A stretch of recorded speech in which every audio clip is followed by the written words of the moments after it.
Sir? देखो, केंद्र का बजट 2 वर्ष कोरोना जैसी महामारी के बाद भी सारा आर्थिक ढांचा जब चरमरा गया है, ऐसे समय में भी केंद्र के बजट ने इस बात को साबित कर दिया कि विकास की गति नहीं रुकेगी और इसलिए 39,45,000 करोड़ का बजट पेश करके एक तरह से विकास की तरफ जोड़ा है। 60 लाख नौजवानों को रोजगार देने की व्यवस्था इसमें की है।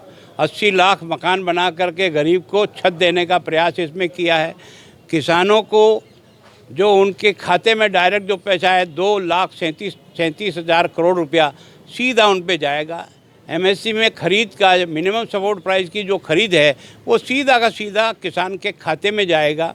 मैं सोचता हूँ कि प्रत्येक गांव में जो पोस्ट ऑफिस है उसको बैंकिंग से जोड़ करके ऑनलाइन बैंकिंग की दृष्टि से जो सुविधाएं उपलब्ध कराई है, ये हिंदुस्तान की तरक्की के लिए माइलस्टोन का काम करेगा। तो मैं कह सकता हूं कि ये वास्तव में मेरी भी 40 साल का राजनीतिक अनुभव है और मैं कह सकता हूं कि इतना सिंपल, जिसको समझने में किसी को दिक्कत नहीं आए, जिसको बजट को जानने में नया कोई टैक्स नहीं और आमदनी बढ़ा करके विकास को गति देना अपने आप में आश्चर्यजनक है। आप गृह मंत्री रह चुके हैं, थानों में मुकदमे भी दर्ज नहीं किए जा रहे हैं कि कोई व्यक्ति महिला आ रही है, ज्योतिनगर का मामला है। देखो, क्या है कि ये केवल इसलिए है कि जब मन में संवेदना नहीं होती, बोलते कुछ करते हैं।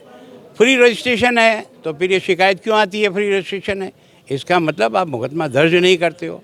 मुकदमा दर्ज इसलिए नहीं करते हो क्योंकि आपकी जो अपराध के ग्राफ है वो इतना तेज़ी से बढ़ा है कि संपूर्ण देश में आप बदनाम हो चुके हो।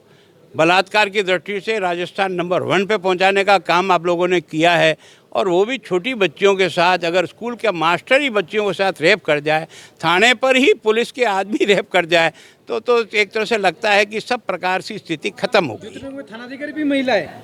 मैं सोचता हूँ दुर्भाग्य है कि एक एसपी पहले दिन तो कहती है रेप हुआ, दूसरे दिन कहता है कि नहीं हुआ। डॉक्टर कहते हैं कि नहीं ये रेप की घटना दिखती है, फिर उसके बाद आता है रिपोर्ट तो नहीं दिखती है। फिर एफएसएल की जांच होती है, एफएसएल की रिपोर्ट में ये प्रमाणित होता था कि सिम उसी का लगा हुआ है। तो मैं सोचता हूँ कि केस को दबाने के लिए जिस प्रकार की झूठ का सहारा ले रहे हैं वो वास्तव में कानून व्यवस्था की धज्जी उड़ा रहा है। कांग्रेस चुनाव में पहले कहती थी कि संविदा कर्मचारियों को नियमित किया जाएगा, लंबा आंदोलन चला, अनशन चला, लेकिन कोई नियम नहीं बना। देखो, दुर्भाग्य है, वोट लेना होता है तब को सबको नियमित करके वोट लें। वोट कितने ज़्यादा मिले? 50,000 ही मिले। और संविदा कर्मी कितने हैं? 2.5 लाख। उन बच्चों के मन में लगा यार चलो ये सरकार हमको नियमित कर देगी तो एक वोट दो यार इसको। 10 दिन में कर्जे माफ़ करने की बात कही और किसानों की ज़मीनें एक के बाद एक नीलाम होती चली जा रही, उसके दर्द को कोई समझ नहीं रहा है। तो ये सरकार ने धोखा दे करके अपनी सरकार बनाई है, झूठ बोल करके सरकार बनाई, उसका परिणाम भुगतना होगा। बूंदी जिले के बामण गांव में अवैध बांध का निर्माण हुआ गहलोत की सरकार में, वो भी कोरोना काल में। देखो, मैं सोचता हूँ कि ज़्यादातर तो वहाँ के व्यक्ति उसको देख करके कह सकेंगे। मैं तो केवल आपकी बात के आधार पे, अगर नियम विरुद्ध बना है तो उसकी साथ सख्ती कह रहा है तहसीलदार एसडीएम आदेश तो निश्चित रूप से सख्ती से कार्रवाई होनी चाहिए।